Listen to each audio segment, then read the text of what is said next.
What is up, y'all? Welcome back to another video. In this video, I have some breaking news. The Detroit Lions have finally signed an offensive tackle, a guy to replace the losing out on Rick Wagner as we cut. We signed an offensive tackle, not named Jack Conklin, okay? It was super unfortunate when I saw the Browns sign him to a pretty big deal, but we got a different tackle, and this is a guy that I'm very excited about because the Detroit Lions didn't go with an old veteran. They didn't go with someone like that. No, they got a young player drafted in 2016 who graded very high last year, even though it was way his best year. Like, their 2 years were very shaky. He filled in as a replacement at times, but we gave him a big deal, 5 years, $50 million to Halapoulivaati Vaitai. Okay, hold up. I just messed that whole entire thing up. Okay, I got Tavai. Let me reread it.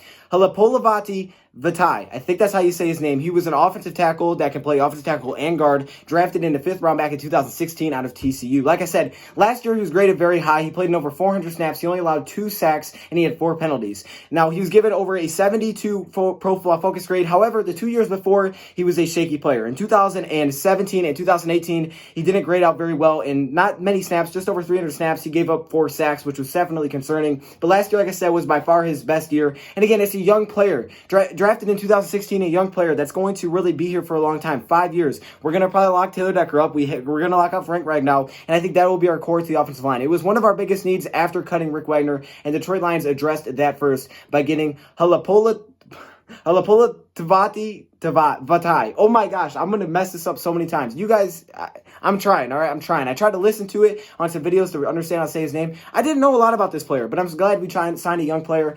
However, the production hasn't been great until last season. Hopefully, he's on the upswing, and he's starting to find his way, and hopefully he can do really well in the Detroit Lions offense. I'm glad we filled our biggest need. 5 years, $50 million. I don't know much deeper than that on the contract, but he is now our new offensive tackle. If I find any more news, I will give it to you. But until then, thank you, Prop, for watching, and I'm out.